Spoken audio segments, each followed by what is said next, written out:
ನಮಾಮಿ ಶಂಕರ ಸದಾಶಿವ ಸಮಾರಂಭಂ ಶಂಕರಾಚಾರ್ಯ ಮಧ್ಯಮಾಂ ಅಸ್ಮದಾಚಾರ್ಯ ಪರ್ಯಂತಂ ವಂದೇ ಗುರು ಪರಂಪರಾಂ ಶ್ರುತಿ ಸ್ಮೃತಿ ಪುರಾಣಾನಾಂ ಆಲಯಂ ಕರುಣಾಲಯಂ ನಮಾಮಿ ಭಗವತ್ಪಾದಂ ಶಂಕರಂ ಲೋಕಶಂಕರಂ. ನಾಡಿನ ಸಮಸ್ತ ವೀಕ್ಷಕ ಬಂಧುಗಳ ಪಾದಾರವಿಂದಗಳಿಗೆ ನನ್ನ ಶಿರಸಾಷ್ಟಾಂಗ ನಮಸ್ಕಾರಗಳು. ಯಾವ ದಿನ ಯಾವ ತಿಥಿ ಏನು ಮಾಡಬಾರದು, ಮೊದಲಿಗೆ ನಾನು ಯಾವಾಗಲೂ ಹೇಳ್ತಿರ್ತೇನೆ, ನಾವೇನು ಮಾಡಬಾರ್ದು ಅದು ಒಂದು ಸ್ವಲ್ಪ ನಮ್ಮ ನಿಯಂತ್ರಣದಲ್ಲಿದ್ದರೆ ಎಲ್ಲ ಏನು ಮಾತಾಡಬಾರ್ದು, ಯಾರ ಜೊತೆ ಏನು ಮಾತಾಡಬಾರ್ದು, ಯಾವ ವ್ಯವಹಾರ ಯಾವಾಗ ಮಾಡಬೇಕು, ಯಾರನ್ನು ಕೇಳಿ ಮಾಡಬೇಕು, ಯಾವ ವ್ಯಾಪಾರ ಏನು ಕೇಳಿ ಮಾಡಬೇಕು, ಮನೆ ಕಟ್ಟೋದಿರ್ಬೋದು, ವಿದ್ಯಾಭ್ಯಾಸ ಇರ್ಬೋದು, ಪ್ರತಿ ಬಾರಿ ಹೇಳ್ತಿರ್ತೇನೆ ಕೇಳ್ಕೊಳ್ಳಿ ಮಕ್ಕಳೇ, ನಿಮ್ಮ ಶಕ್ತಿ ಕೇಳ್ಕೊಳ್ಳಿ. ಹೌದು, ನಾನು ನಿಶಕ್ತಿಯೇ. ಯೋಜನೆ ರೂಪಿಸುವುದರಲ್ಲಿ ಕೆಲವರು ನಿಸ್ಸೀಮರಿರ್ತಾರೆ. ನಾನು ಆಗಾಗ ಹೇಳ್ತಿರ್ತೇನೆ, ಮಿಥುನ ರಾಶಿ, ಕನ್ಯಾ ರಾಶಿ ಒಂದು ಯೋಜನೆ ಕೊಟ್ಟರೆ ಅದಕ್ಕೊಂದು ಮಾಡಿಫೈ ಮಾಡೋದ್ರಲ್ಲಿ ತುಂಬ ಎಕ್ಸ್ಪರ್ಟ್, ಅದನ್ನು ಮ್ಯಾನೇಜ್ ಮಾಡೋದ್ರಲ್ಲಿ ಅವ್ರು ಎಕ್ಸ್ಪರ್ಟ್. ಅದಕ್ಕೆ ಅವರು one of the best managers ಅಂತ. ಭಯ ಅವರಿಗೆ ಮ್ಯಾನೇಜ್ ಅಷ್ಟೇ ಮಾಡೋದು ಗೊತ್ತಿರುತ್ತೆ, ರೂಲರ್ಸ್ ಅಲ್ಲ. ರೂಲಿಂಗ್ ಅಂದರೆ ಭಯ, ಜಗಳ ಅಂದರೆ ಭಯ. ಸೇನಾಪತಿ ಅಲ್ಲ, ಸೇನಾಪತಿ ಬಂದು ಮುಗಿಸಿ ಬರ್ತಾನೆ, ಇದು ಮುಗಿಸು ಅಂದರೆ ಅವನು ನಿಂತು ಮಾಡಿಸ್ತಾನೆ. ಅದು ಮೇಷರಾಶಿ ವೃಶ್ಚಿಕ ರಾಶಿಗೆ ಆ ತಾಕತ್ ಕೊಟ್ಟಿರುತ್ತೆ. ರೂಲರ್ ರಾಶಿ ಅನ್ನತಕ್ಕಂಥದ್ದು ಹೇಳ್ತೇವೆ ವಿಶೇಷವಾಗಿ ನಾವು. ಒಬ್ಬ ರೂಲರ್ ಆಗಿರ್ತಕ್ಕಂಥವನು ಸಿಂಹರಾಶಿ. ಆತ ಎಲ್ಲರದ್ದನ್ನ ಕೇಳ್ತಾನೆ, ಕೇಳಿ ಯೋಚಿಸಿ ಪರಾಮರ್ಶಿಸಿ ಯಾರ್ಯಾರು ಏನೇನು ಮಾಡ್ಬೇಕಿದು. ಸಿಂಹರಾಶಿ, ಸಿಂಹ ಲಗ್ನ, ಸೇವಕರು ಒನ್ ಆಫ್ ದ ಬೆಸ್ಟ್. ಕೊಟ್ಟಿರೋದನ್ನ ಎಷ್ಟೇ ಭಾರವಿದ್ರು ತಗೊಳ್ಳೋವಂಥ ತಾಕತ್ತು ಕುಂಭರಾಶಿ ಗೊತ್ತಿರುತ್ತೆ. ಗೈಡೆನ್ಸ್ ಮಾಡೋ ರಾಶಿ ಮಕರ ರಾಶಿ ಕೊಟ್ಟಿರುತ್ತೆ. ಮೀನರಾಶಿ, ಧನುರಾಶಿ ಗುರುವಿನಂಥದ್ದು. ದೊಡ್ಡ ದೊಡ್ಡ ಯೋಜನೆಗಳನ್ನು ರೆಡಿ ಮಾಡತಕ್ಕಂಥದ್ದು.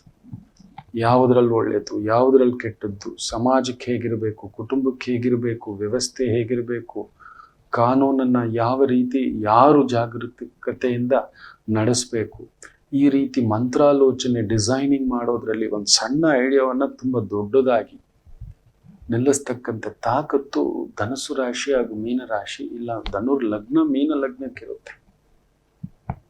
ಇನ್ನು ವೃಷಭ ರಾಶಿ, ತುಲಾ ರಾಶಿ ಒಂಥರ ರಾಣಿ ರಾಶಿ. ನೋಡ್ಕೊಳ್ಳೋದು, ನಿಜ ಹೇಳಬೇಕು ಅಂದ್ರೆ ರಾಣಿ ರಾಶಿಗಳದು.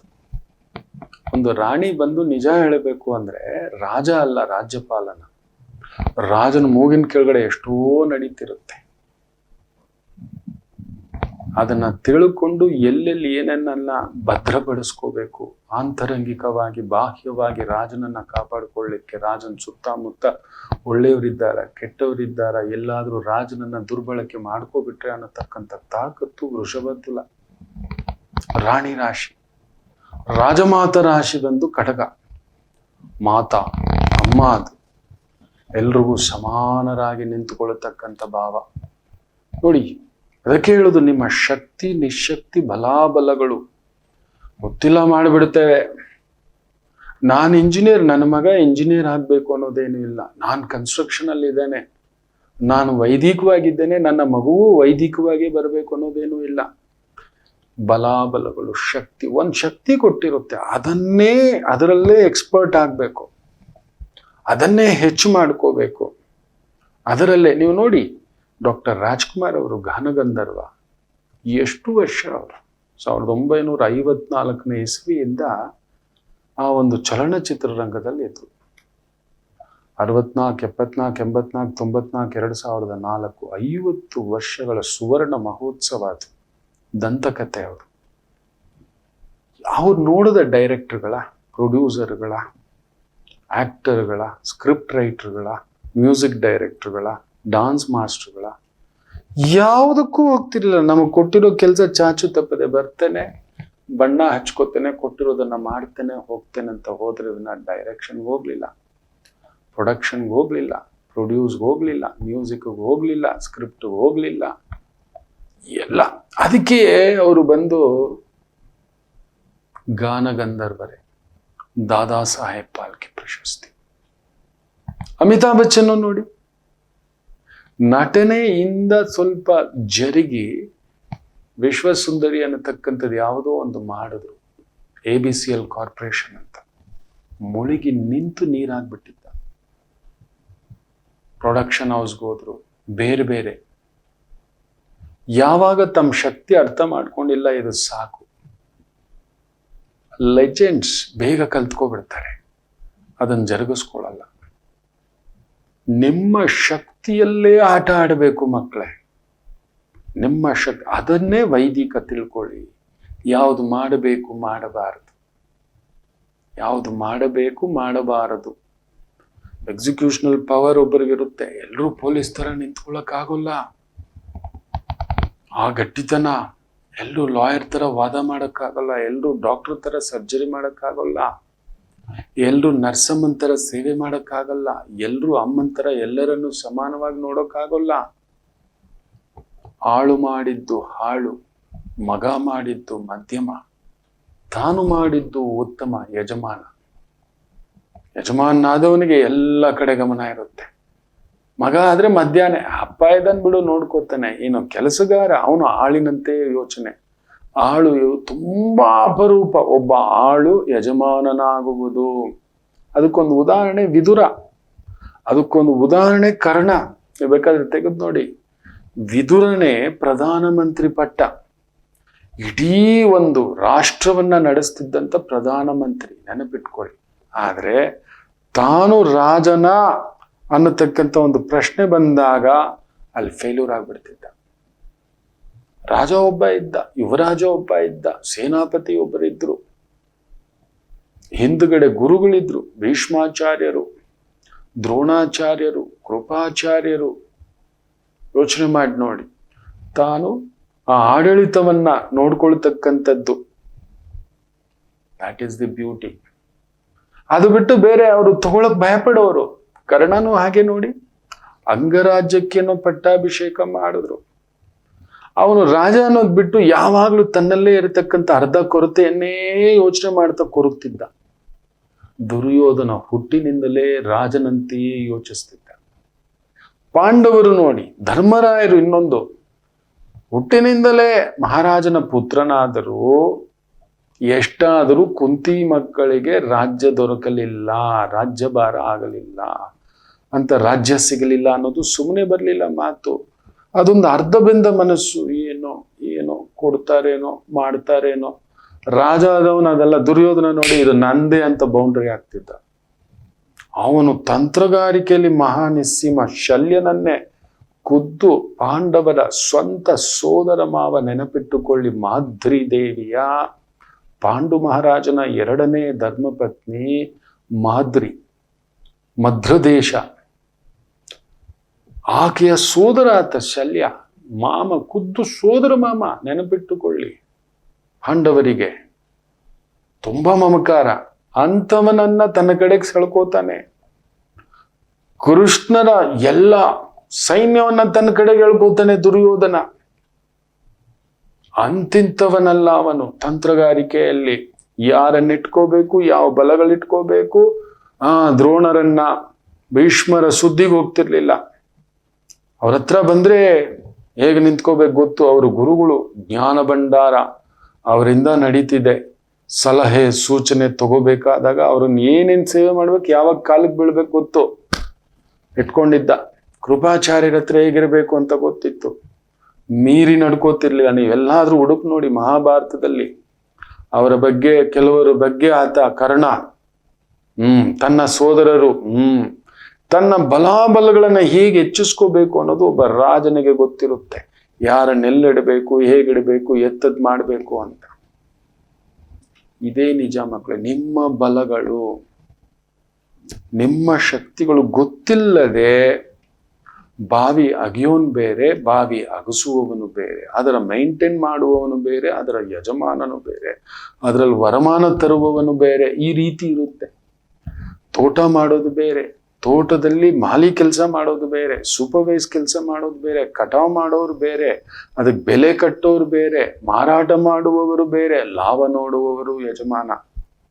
ಈ ರೀತಿ ಇದರಲ್ಲಿ ಒಂದು ಚೂರು ಅದಲು ಬದಲಾಯಿತು ಅಂದರೂ ಒದ್ದಾಟವೇ. ಅದಕ್ಕೆ ನಿಮ್ಮ ಬಲ ಕೇಳಿ. ತೋಟ ಎಲ್ಲರೂ ಮಾಡ್ತಾರೆ, ನಾನು ಮಾಡಿಬಿಡ್ತೀನಿ. ಇವತ್ತು ಎಲ್ಲೆಲ್ಲೂ ಯೂಟ್ಯೂಬ್ ಚಾನೆಲ್ಗಳು, ಆ ತೋಟ ಮಾಡಿದ್ರೆ ಚೆನ್ನಾಗಿರುತ್ತೆ, ಈ ತೋಟ ಮಾಡಿದ್ರೆ ಚೆನ್ನಾಗಿರುತ್ತೆ, ಇದರಲ್ಲಿ 100 ಪಟ್ಟು ಲಾಭ ಬಂತು, ಅದರಲ್ಲಿ 100 ಪಟ್ಟು ಲಾಭ ಬಂತು. ನಾವು ಹೋಗಿ ಇಳಿಯಬಲ್ಲೆವಾ?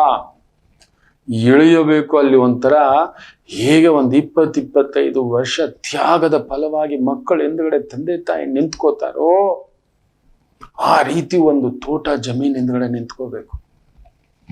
20-25 ವರ್ಷ ಕಡಿಮೆ ಅಂದ್ರು ಫಲ. ಆಗ ಹೇಗೆ ನಮ್ಮ ಮಕ್ಕಳು 25 ತುಂಬದ ಮೇಲೆ ದುಡಿದು ಇನ್ನೊಂದು 10 ವರ್ಷ ಆದ್ಮೇಲೆ ಅವನೊಂದು ಮ್ಯಾನೇಜರ್ ಲೆವೆಲ್ಗೆ ಬರ್ತಾನೆ. ಅದನ್ನ ತಿನ್ಲಿಕ್ಕೆ ಅವನ ಮಕ್ಕಳು ಇರ್ತಾರೆ, ನಾವಲ್ಲ. ನಮಗೆ ಅಷ್ಟೊತ್ತಿಗೆ ಹಲ್ಲುಗಳು ಬಿದ್ದೋಗಿರುತ್ತೆ. ನಾವಿಟ್ಟ ತೋಟವನ್ನ ನಮ್ಮ ಮೊಮ್ಮಕ್ಕಳು ಅನುಭವಿಸುವ ಯೋಗ. ನೆನಪಿಟ್ಕೊಳ್ಳಿ, ಮಕ್ಕಳು ಅನುಭವಿಸೋದು ಅರ್ಧ, ಮೊಮ್ಮಕ್ಕಳು ಅನುಭವಿಸೋದು ಮುಕ್ಕಾಲು ಪಾಲು. ನಮಗೆ 10 ಪಾಲು ಕೂಡ ಇಲ್ಲ. ಕಷ್ಟಪಟ್ಟು ತೋಟ ಕಟ್ತೇವೆ. ಹಾಗೆ ಒಂದು ಮಗುವನ್ನ ಬೆಳೆಸಿ ಹೇಗೆ ಕಾಲೇಜು, ಕೆಲಸ, ಕೋಚಿಂಗು, ಟ್ರೈನಿಂಗು, ಮದುವೆ, ಅವನ ಮಗು ನೋಡ್ಕೊಡೋದು, ಇದೆಲ್ಲ ಆದ ಮೇಲೆ ಮನೆ ಕಟ್ಸಿದ್ಮೇಲೆ ಅದನ್ನೆಲ್ಲ ಅವನ ಜವಾಬ್ದಾರಿ ಹೇಗೆ ತಗೋತಾನೋ ಅದೇ ರೀತಿಯ ಒಂದು ತೋಟ ಕೂಡ. ಇಲ್ಲ ನಾವು ಮಾಡಿಬಿಡ್ಬೇಕು. ಯಾವ ರಂಗವಾದರೂ ಕಡಿಮೆ ಅಂದರು. ಒಂದು 20-25 ವರ್ಷ ಟು ಬಿಕಮ್ ಎ ಪ್ರೊಫೆಸರ್. ನೆನಪಿಟ್ಟುಕೊಳ್ಳಿ. ಮುರುಂಕ ಮುನಿಯಪ್ಪ ಅಂತಿದಾರಂತೆ, ಈಗಲೂ ಇದ್ದಾರೆ. ನುಗ್ಗೆಕಾಯಿ ಮುನಿಯಪ್ಪ ಅಂತ. ಓದಿರೋದು 3ನೇ ಕ್ಲಾಸ್ ಆದ್ರೂ ಕಡಿಮೆ ಅಂದ್ರೂ 300 ತಳಿಗಳ ಆವಿಷ್ಕಾರ ಮಾಡಿರುವಂತ ರೈತ, ಅನ್ನದಾತ. ಅಷ್ಟು ವೆರೈಟಿ. ಯೋಚನೆ ಮಾಡಿ ನೋಡಿ. ಕಡಿಮೆ ಅಂದರೂ ಆ ಅಜ್ಜನಿಗೆ 70-75 ಆಗಿದೆ. ಈ ಜಾಗದಲ್ಲಿ ನುಗ್ಗೆಕಾಯಿ ಹಾಕಿದ್ರೆ ಇಂಥದ್ದಾಗುತ್ತೆ, ಇಷ್ಟೇ ಬೆಳೆ ಬರುತ್ತೆ ಅನ್ನೋ ಒಂದು ಕುಳಿತ ಜಾಗದಲ್ಲೇ ಹೇಳುವಷ್ಟು ನೆಸ್ಸಿ. ಮತ್ತೆ ಅಂತ ಹೇಳಿದ್ರೆ 50-60 ವರ್ಷಗಳ ಪರಿಶ್ರಮ, ತಳಿಗಳನ್ನ ಬೆಳೆಸಿರೋದು, ಆ ಮಣ್ಣು ಪರೀಕ್ಷೆ, ಕುಳಿತ ಜಾಗದಲ್ಲಿ. ಯೋಚನೆ ಮಾಡಿ ನೋಡಿ ಮಕ್ಕಳೇ. ಎಲ್ಲ ಆಗ್ಬಿಡ್ಬೇಕು, ನಾವು ಆಗ್ಬಿಡ್ಬೇಕು, ಗೆದ್ಬಿಡ್ಬೇಕು, ಹೋಗ್ಬಿಡ್ಬೇಕು, ಇಲ್ಲೇ ಆಗೋದು ಮಕ್ಕಳೇ ತಪ್ಪುಗಳು. ಅದಕ್ಕೋಸ್ಕರ ಹೇಳ್ತಿದ್ದೇನೆ, ಬೇಜಾರು ಮಾಡ್ಕೋಬೇಡಿ. ನಿಮ್ಮ ಶಕ್ತಿಗಳನ್ನ ತಿಳ್ಕೊಳ್ಳಿ. ಯಾವುದು ಮಾಡಬೇಕು, ಯಾವುದು ಮಾಡಬಾರದು ಅನ್ನತಕ್ಕಂಥದ್ದು, ಅಂತಹದರ ಒಂದು ಭಾವವೇ ಈ ತಿಥಿ ನಕ್ಷತ್ರಗಳು. ಇಂಥ ದಿನ ಇಲ್ಲಿಗೆ ಹೋಗ್ಬಾರ್ದು, ಇಂಥ ದಿನ ಇದು ಮಾಡಬಾರ್ದು, ಇಂಥ ದಿನ ಇದು ಮಾಡ್ಕೋಬಹುದು. ನಿನ್ನೆಯವರೆಗೂ ಈ ಷಷ್ಠಿಯ ಬಗ್ಗೆ ಹೇಳಿದ್ದೆ.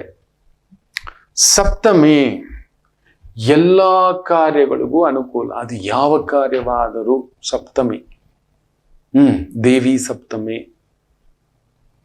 ಋಷಿ ಸಪ್ತಮಿ ಅನ್ನತಕ್ಕಂಥದ್ದೆಲ್ಲ ಹೇಳ್ತೇವೆ.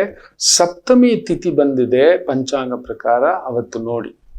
ತಾರಾಬಲಗಳು ಮುಂದೆ ಕೇಳ್ಕೊಡ್ತೇನೆ. ನಿಮ್ಮ ನಕ್ಷತ್ರಕ್ಕೆ ಯಾವುದು ತಾರಾಬಲ ಇರುತ್ತೆ, ಆ ದಿನ ಹೇಗಿರುತ್ತೆ, 2 ಪಟ್ಟ 4 ಪಟ್ಟು ಲಾಭವ, 2 ಪಟ್ಟು ನಷ್ಟವ, ಸಂಕಷ್ಟವ ಅನ್ನತಕ್ಕಂಥದ್ದು ಮುಂದಿನ ದಿನದಲ್ಲಿ ಹೇಳ್ಕೊಡ್ತಾನೆ. ಮುಖ್ಯವಾಗಿ ಸಪ್ತಮಿ, ವಿಜಯ ಪ್ರಾಪ್ತಿ. ಎಲ್ಲಾ ಕೆಲಸ ಕಾರ್ಯಗಳಿಗೂ ಪ್ರಶಸ್ತವಾಗಿರತಕ್ಕಂಥ ಒಂದು ತಿಥಿ ಮುಹೂರ್ತ. ಬ್ಯೂಟಿಫುಲ್. ಮಾತುಕತೆ ಇರ್ಬೋದು, ಮದುವೆ ಮಾತುಕತೆ ಇರ್ಬೋದು, ವ್ಯವಹಾರದ ಮಾತುಕತೆ ಇರ್ಬೋದು, ವ್ಯಾಪಾರದ ಮಾತುಕತೆ ಇರ್ಬೋದು, ಹಣಕಾಸಿನ ಮಾತುಕತೆ ಇರ್ಬೋದು, ವಾದ ವಿವಾದ ವಾಗ್ವಾದಗಳ ಮಾತುಕತೆ ಸರಿಪಡಿಸ್ಕೊಳ್ಳಿಕ್ಕೆ ಒಂದು ಬ್ಯೂಟಿಫುಲ್ ಡೇ. ಅವರು ಕಿರಿಕಿರಿ ಆಗೋಲ್ಲ, ನಾವು ಕಿರಿಕಿರಿ ಆಗೋಲ್ಲ. ಅವರು ಟೆನ್ಷನ್ ತಗೊಳ್ಳಲ್ಲ, ನಾವು ಟೆನ್ಷನ್ ತಗೊಳ್ಳಲ್ಲ. ಒಂಥರ ಸಮಾಧಾನ ಬರುತ್ತೆ. ಅಂತ ದಿನಗಳ ಆಯ್ಕೆ ಇಟ್ಕೋಬೇಕು.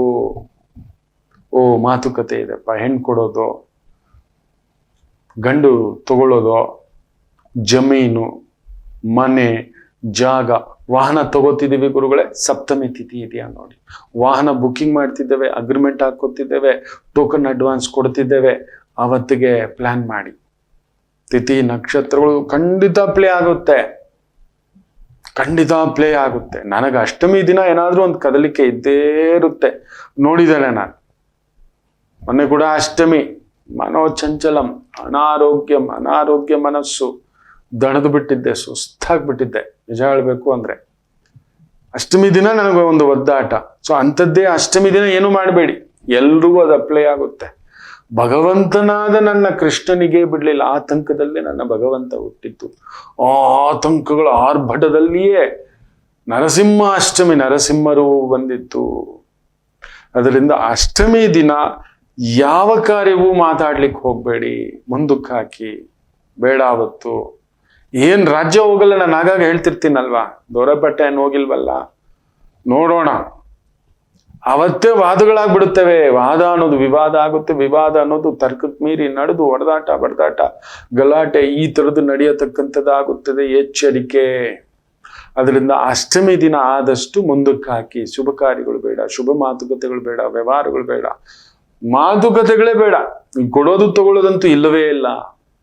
ಸಣ್ಣ ಪುಟ್ಟ ಲೇವಾದೇವಿ ಇರುತ್ತೆ, ಅದು ನಡ್ಕೊಳ್ಳಿ. ನಿತ್ಯ ಮಾಡ್ತಿರೋ ವ್ಯಾಪಾರ ವ್ಯವಹಾರ ತಗೊಳ್ಳೋದು ಕೊಡೋದು ಮಾಡೋದು ಅದಿರ್ಲಿ. ಅದು ಬಿಟ್ಟು ದೊಡ್ಡದಾಗಿ ಬೇರೆ ಬದಲಾವಣೆ, ಹೊಸ ಕಾರ್ಯಗಳ ಸಂಚಯನ ಅದನ್ನ ಮಾಡ್ಲಿಕ್ಕೆ ಹೋಗ್ಬೇಡಿ. ಇನ್ನು ನವಮಿ ತಿಥಿ ಅದು ಕೂಡ ಒದ್ದಾಟವೇ. ನನ್ನ ರಾಮಯ್ಯ ಹುಟ್ಟಿದ್ದು ನವಮಿನೇ ಅಲ್ವಪ್ಪ, ಎಲ್ಲಿ ನೆಮ್ಮದಿ ನೋಡಿದ? ನನ್ನ ರಾಮಯ್ಯ ಜೀವನ ಪರ್ಯಂತ ನೆಮ್ಮದಿ ನೋಡಿದ್ನ ಮಕ್ಕಳೇ? ಇಲ್ಲ. ಅದರಿಂದ ನವಮಿ ತಿಥಿ ಕೂಡ ಭಾರವಾಗಿ ಮಾರ್ಪಾಟಾಗುತ್ತೆ. ನಿಮ್ಮ ಒಳ್ಳೆತನ ದುರುಪಯೋಗ ಆಗುತ್ತೆ. ನೀವು ಅಂದ್ಕೊಂಡು ಹೋಗೋದಲ್ಲಿ ಧರ್ಮ ಇಲ್ಲ. ಧರ್ಮ ಕಲಿಯುಗಕ್ಕಿಲ್ಲ. ನ್ಯಾಯವೇ ದೇವರು, ನೆನ್ಪಿಟ್ಕೊಳ್ಳಿ. ನ್ಯಾಯ. ಸೊ ಮನೆ ಒಳಗಡೆ ಧರ್ಮ ಇಟ್ಕೊಳ್ಳಿ. ನಿಮ್ಮಮ್ಮ ನಿಮ್ಮಪ್ಪ ಅದು ಅವ್ರು ತಿನ್ಲಿ, ನಿಮ್ಮ ಹೆಂಡತಿ ತಿನ್ಲಿ, ನಿಮ್ಮ ಮಗ ತಿನ್ಲಿ, ಇರ್ಲಿ ಬಿಡಿ. ಅಲ್ಲೊಂದು ಮಾತು ಬರುತ್ತೆ, ಪರವಾಗಿಲ್ಲ. ಅಲ್ಲೊಂದು ಜಗಳ ಬರುತ್ತೆ, ಪರವಾಗಿಲ್ಲ. ಅಲ್ಲೊಂದು ಸಂಕಟ ಬರುತ್ತೆ, ಪರವಾಗಿಲ್ಲ. ಅಲ್ಲೊಂದು ಬಾಧೆ ಬರುತ್ತೆ, ಪರವಾಗಿಲ್ಲ. ಅದು ನಿಮ್ಮನೆ, ನಿಮ್ಗೋಸ್ಕರ, ಅವ್ರಿಗೋಸ್ಕರ ಸೋತು ಬಿಡಿ, ಪರವಾಗಿಲ್ಲ, ಇರ್ಲಿ. ಅಲ್ಲಿ ಗೆಲ್ಲಲಿಕ್ಕೆ ಹೋಗ್ಬೇಡಿ. ನಾನು ಗೆಲ್ಲುತ್ತೇನಂತ ಯಾರು ಮನೆಯ ವಿಚಾರದಲ್ಲಿ ನಿಂತ್ಕೋತಾರೋ ಅವ್ರ ಜೀವನ ಪರ್ಯಂತ ಸೋತೋಗ್ತಾರೆ. ಸೋತು ಬಿಡಬೇಕು. ಎಲ್ಲಿ ಸೋಲಬೇಕು ಅಂತ ಯಾರು ತಿಳ್ಕೊಂಡಿದಾನೋ ಅವನ್ ಜೀವನ ಪರ್ಯಂತ ಗೆಲ್ತಾನೆ. ಎಲ್ಲಿ ಮೌನವಾಗಿರ್ಬೇಕು ಅಂತ ಅಲ್ಲಿ ಮೌನವಾಗಿದ್ದು ಬಿಡ್ಬೇಕು. ಹೋಗ್ಲಿ ಬಿಡ್ಮ, ನೀನೇ ದೊಡ್ಡವಳು, ಹೋಗಯ್ಯ ಮನಸ್ಸಿನಲ್ಲಿ ಅಷ್ಟೇ. ಯಜಮಾನ ಏನೋ ಹೋಗ್, ಏನ್ ಮಾಡ್ಲಿಕ್ಕಾಗುತ್ತೆ? ಅದೇನ್ ವ್ಯವಹಾರವಾಗಿ ಕಿತ್ತಾಡೋಕೆ, ಲಾಭ ನಷ್ಟ ಅನ್ನೋಕೆ ನೀನಿಷ್ಟು ಕೊಡು ನಾನಿಷ್ಟು ಕೊಡು, ನಾನು ಹೇಳ್ದಾಗೆ ನಡಿಬೇಕು, ನಂದೇ ನಡಿಬೇಕು. ಅದು ವ್ಯಾಪಾರದಲ್ಲಿ ಲಾಭ ಇಟ್ಕೊಂಡಿರ್ತೀವಿ, ಅಲ್ಲೊಂದು ಇರ್ಲೇಬೇಕು, ನಡಿಲೇಬೇಕು, ಕಟ್ಟುಪಾಡುಗಳು, ನಿಯಮಗಳು, no breaking rules. But at the family ಧರ್ಮವಿದ್ದ ಕಡೆ ಸೋತು ಬಿಡಿ. ಇದು ನೆನ್ಪಿಟ್ಕೊಳ್ಳಿ. ಸೊ ಅದರಿಂದ ನವಮಿ ಅನ್ನೋದು ಧರ್ಮವಂತರಿಗೆ ನೋವೇ, ನ್ಯಾಯವಂತರಿಗೂ ನೋವೇ, ಒಳ್ಳೆತನಕ್ಕೆ ನೋವೇ. ಆದ್ರಿಂದ ನೀವು ಅಲ್ಲಿ ಮಾತು ಕೊಟ್ಟು ಸಿಕ್ಕಾಕೋಬಿಡ್ತೀರಿ, ಎಸ್ ಅಂದ್ಬಿಟ್ಟು ಸಿಕ್ಕಾಕೋಬಿಡ್ತೀರಿ. ನೋ ಅನ್ನೋದು ಕಲಿಯೋಲ್ಲ, ಬಿಡೋಲ್ಲ, ಎಲ್ಲೋ ಆಗೋದ್ದು ಮಾಡೋದು. ನೋಡಿ, ಮೊನ್ನೆ ಒಂದು ಜಾತಕ, ಕಣ್ಣೀರಿರುತ್ತೆ ಅಂತ ಮದುವೆ ಮಾಡಿಬಿಟ್ಟಿದ್ದಾರೆ. ಹುಡುಗಿಗೆ ಅನಾರೋಗ್ಯ, ಮುಚ್ಚಿಟ್ಬಿಟ್ಟು ಮಾಡಿಬಿಟ್ಟಿದ್ದಾರೆ. ದೊಡ್ಡ ರಾಡಿ. ಅದು ಒಪ್ಕೋತಿಲ್ಲ ಹುಡುಗಿ ಮನೆಯವ್ರ, ಇಲ್ಲ ಬಿಡೋ ಆಗಿಲ್ಲ. ನೋಡಿ, ಇರೋ ಒಂದು ಸಮಸ್ಯೆಗೆ ಹೆಂಗಾಗ್ಬಿಟ್ಟಿದೆ ಅಂದ್ರೆ, ಪ್ರೆಗ್ನೆನ್ಸಿ ಮಾಡ್ಕೊಳಕ್ಕಾಗಲ್ಲ. ಒಳಗಡೆ ಒಂದು ಹೆಲ್ತ್ ಇಶ್ಯೂ ಇದೆ, ಟ್ಯಾಬ್ಲೆಟ್ಸ್ ತಗೋಬೇಕು. ಆ ಟ್ಯಾಬ್ಲೆಟ್ಸ್ ಮಗು ಮೇಲೆ ಪ್ರಭಾವ ಬೀರುತ್ತೆ. ವಾರಸ್ದಾರ ಹುಟ್ಟಲ್ಲ, ಹುಟ್ಟಿದ್ರು ಒಳ್ಳೆ ವಾರಸ್ದಾರ ಹುಟ್ಟಲ್ಲ, ಹೆಲ್ತಿ ವಾರಸ್ದಾರ ಹುಟ್ಟಲ್ಲ. ಈಗ ನೋಡಿ ಧರ್ಮ ಸಂಕಟ. ಒಂದು ತಪ್ಪಿಗೆ ಸರಿ ಹೋಗ್ಬಿಡುತ್ತೆ, ಇನ್ನೊಂದು ಯಾರಿಗೋ ಗಂಟೆ ಹಾಕ್ಬಿಟ್ರು. ಅವನ ಹಣೆ ಬರಾದಿತ್ತು, ಅವನ ಜಾತಕ ನೋಡಿ ಹೇಳಿದ್ದು ನಾನು. ಹುಡುಗನ ಜಾತಕ, ಹುಡುಗಿ ಜಾತಕ ಅಲ್ಲ. ನೀನು ಮದುವೆಯಾಗುವ ಹುಡುಗಿಯಿಂದಲೇ ನಿನಗೆ ನೋವು. ಯಾರನ್ನಾಗಿದ್ದರು, ಅತ್ತೆ ಮಗಳಾಗಿದ್ರು, ದೊರೆ ಮಗಳಾಗಿದ್ರು, ಮಾವನ ಮಗಳಾಗಿದ್ರು, ಪ್ರೀತಿಯಾಗಿದ್ರು, ಇಷ್ಟಪಟ್ಟಾಗಿದ್ದರು, ಅದು ಕೆಂಡದಂತೆ ಸುಟ್ಟು ಬಿಡುತ್ತದೆ ಅಂತ. ಸುಟ್ಟು ಬಿಡ್ತು, ಕಕ್ಕಲಿಕ್ಕಾಗ್ತಿಲ್ಲ.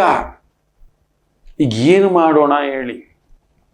ಈಗ ಒಂದು ಧರ್ಮದ ಒಂದು ನೆಲೆಯಲ್ಲಿ ನಿಂತು ಬಿಟ್ಬಿಡು ಅನ್ನೋದು ತಪ್ಪೇ.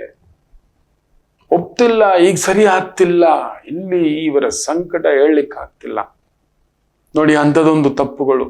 ಧರ್ಮಕ್ಕೆ ಕಾಲವಿಲ್ಲ, ನ್ಯಾಯಕ್ಕೂ ಕಾಲವಿಲ್ಲ.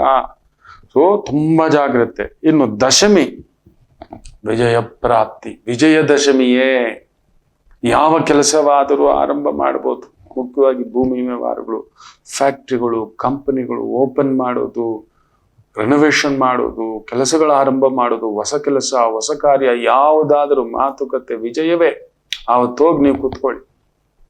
ಇಂಥದ್ದು ಕೊಡೋದಿದೆ, ನಾನು ಕೊಡೋದು ಇಷ್ಟೇ ಸ್ವಾಮಿ, ನಿಮ್ಮ ಮಾತು ಕೇಳ್ತಾರೆ. ದಶಮಿ ತಿಥಿಯ ದಿನ, ಅದು ಕೃಷ್ಣ ಪಕ್ಷ ಇರಲಿ, ಶುಕ್ಲ ಪಕ್ಷವಿರಲಿ, ತೊಂದರೆ ಇಲ್ಲ. ವಿಜಯದಶಮಿ ವಿಜಯದುಂದುಬಿಯನ್ನು ತಂದು ಕೊಡುತ್ತದೆ. ನಿಮ್ಮ ಮಾತಿಗೆ ಬೆಲೆ ಇರುತ್ತೆ. ರೆಸ್ಪೆಕ್ಟ್ ಕೊಡದವ್ರು ಕೂಡ ಹೀಗೆ ಕುತ್ಕೋತಾರೆ. ಅಂಥದೊಂದು ತಾಕತ್ತು. ಇನ್ನು ಏಕಾದಶಿ ಕೂಡ ಎಲ್ಲಾ ಕಾರ್ಯಗಳಿಗೆ, ಅದರಲ್ಲೂ ಭಗವಂತನ ಕಾರ್ಯಗಳಿಗೆ ಏಕಾದಶಿಗೆ ಮೀರಿದಿದ್ದಿಲ್ಲ. ದಾನ ಮಾಡಲು, ಕನ್ಯಾದಾನ, ಭೂದಾನ, ಗೋದಾನ, ದೇವತಾರ್ಚನ, ದೇವತಾ ಕಾರ್ಯ, ದೇವತಾ ಪೂಜಾ, ಪುಣ್ಯಕ್ಷೇತ್ರ ದರ್ಶನ, ಗುರು ಸೇವಾ, ಮಾತೃ ಸೇವಾ, ಪಿತೃ ಸೇವಾ, ಹಿರಿಯರ ಸೇವಾ, ಪಶು ಸೇವಾ, ಗೋವುಗಳ ಸೇವಾ, ದುಡ್ಡು ಕೊಡಲು, ಇನ್ನೊಬ್ಬರಿಗೆ ದಾನ ಮಾಡಲು, ಸಹಾಯ ಮಾಡಲು Ekadashi is one of the best day ಕೂಡ ಆಗತಕ್ಕಂಥದ್ದು. ಇನ್ನು ದ್ವಾದಶಿ ಅಷ್ಟಕ್ಕಷ್ಟೇ, ಒಂಥರ ನಿದ್ರಾಭಾವ. ದ್ವಾದಶಿ ಹೋಗೋ ಕೆಲಸ ಅರ್ಧ ಮಂಕು, ಮಾತಾಡಲ್ಲ. ಏನ್ ಮಾತಾಡ್ಬೇಕು, ಎಷ್ಟು ಮಾತಾಡ್ಬೇಕು, ಮಾತಾಡ್ಲಿಕ್ಕೆ ಬಿಡಿಸಲ್ಲ. ಏನೋ ಮಂಪರು ಎಷ್ಟೋ ಆಗ್ಬೇಕು, ಅಲ್ಲ ಆಗ್ತಿಲ್ಲ, ನಿಮ್ ಗಾಡಿ ಮುಂದಕ್ಕೆ ಹೋಗ್ತಿಲ್ಲ. ಹಂಗೂ ಒಪ್ಕೊಬಿಟ್ಟಿದ್ದೀವಿ ಗುರುಗಳೇ, ಏನ್ ಮಾಡೋದು ಅನ್ನತಕ್ಕಂಥವರು ದ್ವಾದಶಿ ದಿನ ಯಾವುದಾದ್ರೂ ಗೋವುಗಳಿಗೆ ಒಂದು ಚಿಪ್ಪು ಬಾಳೆಹಣ್ಣು ತಿನ್ನಿಸಿ ಹೋಗಿ. ಮುಖ್ಯ, ಫಿಕ್ಸ್ ಆಗ್ಬಿಟ್ಟಿದೆ, ಇನ್ನೇನು ಮಾಡ್ಲಿಕ್ಕಾಗಲ್ಲ. ನಮಗೆ ಒಳ್ಳೇದಾಗ್ಲಿಲ್ಲ ಅಂದ್ರೂ ಪರವಾಗಿಲ್ಲ, ಆ ಕಾರ್ಯದಿಂದ ವಿನಾಶ ಬರಬಾರ್ದು, ತೊಂದರೆ ಬರಬಾರ್ದು, ಬಂದ್ಬಿಡುತ್ತೆ. ಆದ್ದರಿಂದ ದ್ವಾದಶಿ ದಿನ ಆ ಆಪತ್ತು ಕಮಿಟ್ ಆಗ್ಬಿಟ್ಟಿದ್ರಿ, ಏನ್ ಮಾಡೋದು ಗುರುಗಳೇ? ರೈಟ್, ಗೋವುಗಳಿಗೆ ಒಳ್ಳೆ ಮೇವು ತಿನ್ನಿಸಿ, ಖಾಲಿ ಹೊಟ್ಟೆಲ್ಲಿ ಹೋಗ್ಬಾರ್ದು.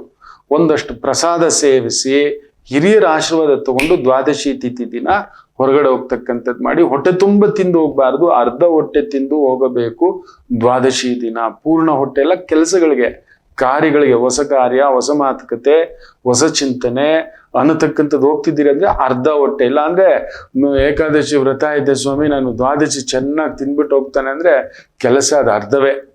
ನೆನಪಿಟ್ಟುಕೊಳ್ಳಿ, ದ್ವಾದಶಿ ದಿನ ಮಾಡ್ಕೊಳ್ಳೋ ಆ ಕಾರ್ಯ ಅರ್ಧವೇ. ಇನ್ನು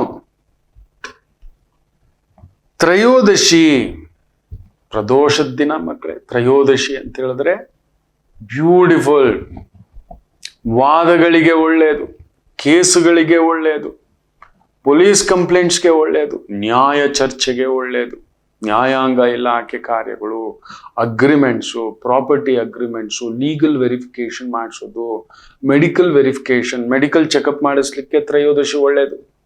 ನಿಮ್ಮ ಪ್ರಾಪರ್ಟಿ ಡಾಕ್ಯುಮೆಂಟ್, ಯಾವುದೋ ಒಂದು ಪ್ರಾಪರ್ಟಿ ತಗೋತಿದ್ದೀರಿ, ತ್ರಯೋದಶಿ ದಿನ ಕೊಟ್ಟರೆ ಮುಚ್ಚಿಟ್ಟಿರೋ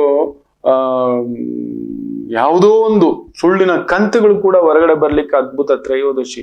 documents, legal verification, medical verification, education verification, staff verification, property verification, ಆ ವ್ಯಕ್ತಿಯ ಹಿನ್ನೆಲೆ ತಿಳ್ಕೊಳ್ಳಿಕ್ಕೆ ಒಂದು ಪ್ರಯತ್ನ, ಮನೆತನ ತಿಳ್ಕೊಳ್ಳಿಕ್ಕೆ ಪ್ರಯತ್ನ, ತುಂಬಾ ಅದ್ಭುತ ಆಗತಕ್ಕಂಥದ್ದಾಗುತ್ತದೆ. ಒಂದು ಶತ್ರುವಿನ ತಂತ್ರ ಕುತಂತ್ರ ಅರಿಯಲು, ಶತ್ರುವಿನ ವೀಕ್ನೆಸ್ ಅರಿಯಲು ಕೂಡ ತ್ರಯೋದಶಿ ತುಂಬಾ ಒಳ್ಳೇದು. ಬೇಗ ಫಲಪ್ರದ. ಈಗ ಯುದ್ಧ ಡಿಕ್ಲೇರ್ ಮಾಡಿದ್ದಾಯ್ತು, ಅವನ್ ಬಲಾಬಲ ತಿಳ್ಕೊಳ್ಳದೆ ಮುಂದಕ್ಕೆ ನುಗ್ಗಬಾರ್ದಲ್ವಾ? ತ್ರಯೋದಶಿ ದಿನ ಹೆಜ್ಜೆ ಇಟ್ಟು ನೋಡಿ, ಅವನ್ ಬಲಾಬಲಗಳು ನಿಮ್ಗೆ ಗೊತ್ತಾಗ್ಬಿಡ್ತು. ಮುಂದಕ್ಕೆ ಹೋಗೋದಾ ಬೇಡವಾ, ಜಗಳ ಆಡೋದಾ ಬೇಡವಾ, ಯುದ್ಧ ಮಾಡೋದಾ ಬೇಡವಾ, ಸ್ವಲ್ಪ ನ್ಯೂಟ್ರಲ್ ಆಗಿದ್ದು ಒಂದ್ 4 ದಿನ, ಆಮೇಲೆ ಯುದ್ಧ ಡಿಕ್ಲೇರ್ಗೆ ಹೋಗೋಣವಾ, ಯುದ್ಧಕ್ಕೆ ಹೋಗೋಣವಾ, ಇಲ್ಲ ದಂಡಯಾತ್ರೆಯೇ ಮಾಡಿಬಿಡೋಣವಾ ಅನ್ನತಕ್ಕಂಥದ್ದು. ತ್ರಯೋದಶಿಯು ಕೂಡ ಬಹು ಲಾಭವನ್ನ ತಂದು ಕೊಡತಕ್ಕಂಥ ಒಂದು ದಿನ. ಇನ್ನು ಚತುರ್ದಶಿ 14ನೇ ದಿನ, ಅದು ಒಳ್ಳೆಯ ದಿನವಲ್ಲ. ಯಾಕಂದ್ರೆ ಅಮಾವಾಸ್ಯೆ ಹಿಂದೆ, ಹುಣ್ಣಿಮೆಯ ಹಿಂದೆ, ಹುಣ್ಣಿಮೆಯ ಮುಂದೆ ಈ ದಿನಗಳು ದಗ ದಗ ದಗ ದಗ ದಗ ದಗ ಅಂತಿರುತ್ತೆ ಒಂಥರ. ಹೇಗೆ ಅಂದ್ರೆ ಅರೆಸ್ಟ್ ವಾರೆಂಟ್, ನಾಳೆ ಅರೆಸ್ಟ್ ಮಾಡ್ಬಿಡ್ತಾರೆ ಅಂದ್ರೆ ಈ ಭಯದಲ್ಲಿ ಇರ್ತೀವಿ. ನಾಳೆ ಬ್ಯಾಂಕ್ ಅವ್ರು ಬಂದು ಜಪ್ತಿ ಮಾಡ್ತಾರೆ, ಭಯದಲ್ಲಿ ಇರ್ತೀವಿ. ನಾಳೆ ಎಕ್ಸಾಮ್, ಇವತ್ತು ಆ ಎಕ್ಸಾಮ್ ಫಿಯರ್, ನಾಳೆ ಇಂಟರ್ವ್ಯೂ ಆ ಫಿಯರ್. ನಮ್ಮಲ್ಲಿ ಯೋಗ್ಯತೆ ಇದೆ, ಟ್ಯಾಲೆಂಟ್ ಇದೆ, ಹಾರ್ಡ್ ವರ್ಕ್ ಇದೆ, ಡೆಡಿಕೇಶನ್ ಇದೆ, ನ್ಯಾಯವಾಗಿದ್ದೀವಿ, ಧರ್ಮವಾಗಿದ್ದೀವಿ, ಯಾರು ಏನು ಮಾಡಲ್ಲ, ಅದು ಆಮೇಲೆ. ಆದರೆ ಆ ಒಳಗಡೆ ನಮಗೇ ಗೊತ್ತಿಲ್ಲದೆ ಆಗತಕ್ಕಂಥ ಆತಂಕವಿದೆಯಲ್ಲ, ಈ ಹಿಂದೆ ಮುಂದೆ, ಅದಕ್ಕೆ ಗ್ರಹಣದ ಹಿಂದೆ ಮುಂದೆ ನಡೀತಕ್ಕಂಥ ಅನಾಹುತಗಳು ಬೇರೆ, ಅಮಾವಾಸ್ಯೆಗಳ ಹಿಂದೆ ಮುಂದೆ ತುಂಬಾ ಟ್ರಾನ್ಸ್ ಇರುತ್ತೆ. ಅದಕ್ಕೆ ಚತುರ್ದಶಿ ಪಾಡ್ಯಮಿ 2 ದಿನ ಯಾವುದೇ ಕಾರ್ಯಗಳು ಮಾಡ್ಲಿಕ್ಕೆ ನಾವು ಒಪ್ಪಲ್ಲ. ಮನಸ್ಸು ವಿಚ್ಛಿನ್ನ, ಏನೋ ಎಳೆದು ಬಿಡುತ್ತೆ, ತುಂಬಾ ಒಳ್ಳೆತನ ಆಗ್ಬಿಡ್ತೀರಿ, ಇಲ್ಲ ತುಂಬಾ ಕೆಟ್ಟವರು. ವಿಕೃತಂ, ಸ್ವೀಕೃತ ಅಲ್ಲ ವಿಕೃತಂ ತರ ನಿಕೃಷ್ಟ ಭಾವ, ನಮ್ಮ ಮೇಲೆ ನಮಗೆ ನಂಬಿಕೆ ಇರೋಲ್ಲ. ಸೆಳೆತ ಬೇರೆ ಇನ್ನೆಲ್ಲೋ. ಒಂದ್ ಲೋಟ ಹಾಲು ಕುಡ್ಲಿಕ್ಕೆ ಹೋದವ್ರು ಆಲ್ಕೋಹಾಲ್ ಕುಡ್ಕೊಂಡು ಬಂದ್ರು ಅನ್ನೋ ತರ ಕತೆ. ಆ ತರದ್ದು ದಾರಿ ತಪ್ಪಿಸ್ತಕ್ಕಂಥದ್ದಾಗುತ್ತೆ. ಚತುರ್ದಶಿ ತಿಥಿಯ ದಿನವೂ ಕೂಡ ಯಾವ ಕೆಲಸವೂ ಮಾಡಬಾರದು. ಇನ್ನು ಅಮಾವಾಸ್ಯೆ ಮಾಡ್ಬೋದಾ? ಇಲ್ಲ, ಪೂರ್ಣ ಕತ್ತಲು. ಮನೋಕಾರಕನೇ ಮುಚ್ಚಿಬಿಟ್ಟಿದ್ದಾನೆ, ಮನಸ್ಸಿಗೆ ಜಿಡ್ಡು ಕಟ್ಟಿಬಿಟ್ಟು ಮುಚ್ಚಿಬಿಟ್ಟಿದ್ದ ಮುಖಕ್ಕೆ. ನಮ್ಗೆ ಕನ್ನಡಿ ಮುಚ್ಕೋಬಿಟ್ಟಿದೆ, ಜಿಡ್ಡು ಸರಿಯಾಗಿ ಕಾಣಿಸ್ತಿಲ್ಲ. ಡ್ರೈವಿಂಗ್ ಮಾಡ್ಬೇಕಾದ್ರೆ ಕನ್ನಡಿಗೆ ಜೋರಾಗಿ ಮಳೆ ಬರ್ತಿದ್ರೆ ಏನಾದ್ರು ಕಾಣಿಸುತ್ತಾ? ವೈಪರ್ ಏನೇ ಮಾಡಿದ್ರು ಭಯ. ನಾವು ಒಂಥರ ಪಾರ್ಕಿಂಗ್ ಲೈಟ್ ಹಾಕೊಂಡು ಓಡಿಸ್ತೀವಿ, ಟುಕ್ಕು 5 ಕಿಲೋಮೀಟರ್ ಸ್ಪೀಡು. ಯಾರಾದ್ರೂ ಇನ್ನೊಂದು ಅಂತ ಕೇಳ್ತಿರ್ತೀವಿ. ಈ ಮಳೆಗಾಲದಲ್ಲಿ, ಸುಂಟರಗಾಳಿ ಸಂದರ್ಭದಲ್ಲಿ, ಧೂಳಿರೋ ಸಂದರ್ಭದಲ್ಲಿ ಆಕ್ಸಿಡೆಂಟ್ ಆಗ್ಬಿಡ್ತು, ಮೈಲಿಗಟ್ಲೆ ಆಕ್ಸಿಡೆಂಟ್ ಆಯ್ತು, ಜಾಮ್ ಆಯ್ತು, ಕಂಟಿನ್ಯೂಸ್ ಆಕ್ಸಿಡೆಂಟ್ಸ್ ಆಯ್ತು, ಮಲ್ಟಿಪಲ್ ಆಕ್ಸಿಡೆಂಟ್ಸ್ ಅಂತೀವಲ್ಲ, ಆ ದಿನಗಳನ್ನ ತೆಗೆದು ನೋಡಿಬೇಕಾದ್ರೆ ಕೆಲವು ಸ್ಪಾಟ್ಗಳು, ಕೆಲವು ತಿಥಿಗಳು, ಕೆಲವು ನಕ್ಷತ್ರಗಳು, ಕೆಲವು ದಿನಗಳು ಲಾಕು. ಕನ್ನಡಿಗೆ ಏನೋ ಅಂಟ್ಕೋಬಿಟ್ಟಿದೆ, ಓಡಿಸ್ತೀವ ಕರೆಕ್ಟಾಗಿ ಆಗುತ್ತಾ? ಈ ಕನ್ನಡಿಗೆ ಏನೋ ಜಿಡ್ಡು ಕಟ್ಟಿದಾಗೆ ಒಂಥರ ಮಂದ ಹಿಂಗ್ ಮಾಡಿ ನೋಡ್ಬೇಕು, ಹಿಂಗೆ. ಸೊ ಈಸಿಯಾಗಿ ಮಾಡೋದನ್ನ ಒದ್ದಾಡಿ ಹಾಕಿ ಮಾಡ್ಬೇಕು, ಸುಮ್ಮನೆ ಇದ್ ಬಿಡ್ಬೇಕಾಗ. ಕನ್ಫ್ಯೂಷನ್ ಆದಾಗ ಯಾವ್ದೋ ರೂಟ್ ತಗೊಳ್ಳೋದಲ್ಲ, ಅಲ್ಲೇ ಕುತ್ಕೋಬಿಡೋಣ, ಏನೂ ಆಗುವುದಿಲ್ಲ, ಎಚ್ಚರಿಕೆ, ಏನೂ ಆಗುವುದಿಲ್ಲ. ಅದರಿಂದ ಚತುರ್ದಶಿ ತಿಥಿ ಇರ್ಬೋದು, ಇಲ್ಲವೇ ಪಾಡ್ಯಮಿ. ಮೊದಲೇ ಹೇಳಿದಾಗೆ ನಿನ್ನೆಯ ಸಂಚಿಕೆಯಲ್ಲಿ ಪಾಡ್ಯಮಿ ಕೂಡ ಎಳೆದಾಟವೇ. ಇನ್ನು ಅಮಾವಾಸ್ಯೆ ಕತ್ತಲು ಬೇಡ, ಮನಸ್ಸು ಕತ್ತಲು, ಆಲೋಚನೆ ಕತ್ತಲು, ಚಿಂತನೆ ಕತ್ತಲು. ಅಮಾವಾಸ್ಯೆಯಲ್ಲಿ ಕಳ್ತನ ಜಾಸ್ತಿ. ಅಮಾವಾಸ್ಯೆ ಹಿಂದೆ ಮುಂದೆ, ಅಮಾವಾಸ್ಯೆ ದಿನ ಮನಸ್ಸು ಒಂಥರ ವಿಚ್ಛಿನ್ನ. ಇದೇನೋ ಅಮಾವಾಸ್ಯೆ ದಿನ ಹೊಡ್ತಿದ್ಯಾ, ಸುಮ್ಮನೆ ಇದ್ಬಿಟ್ಟು ಹೋಗ 1-2 ದಿನ ಅಂತದೆ. ಅದೇನೋ ಅಮಾವಾಸ್ಯೆ ಈ ತರದ ಕಾರ್ಯಕ್ಕೆ ಪೂರ್ತಿ ಮುಳುಗು ಕ್ಷಯವಾಗಿ ಬಿಟ್ಟಿದ್ದಾನೆ ಚಂದ್ರ. ವೃದ್ಧಿ ಚಂದ್ರ ಬೇಕು.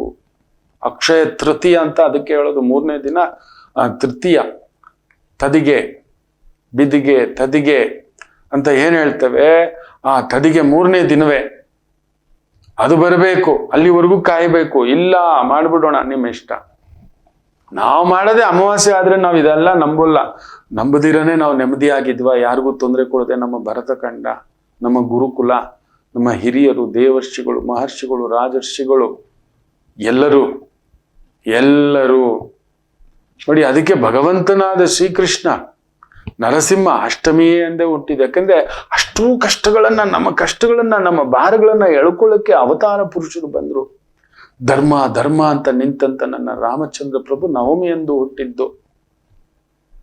ದೇವಿ ಸಕಲ ವಿಜಯವನ್ನು ಕೊಡಲು ವಿಜಯ ದಶಮಿ ಬಂದಿದ್ದು ದುರ್ಗಾಷ್ಟಮಿ. ಆ ದುರ್ಗಾದೇವಿ ಅಷ್ಟಮಿ ದಿನ ವಿಜೃಂಭಣ.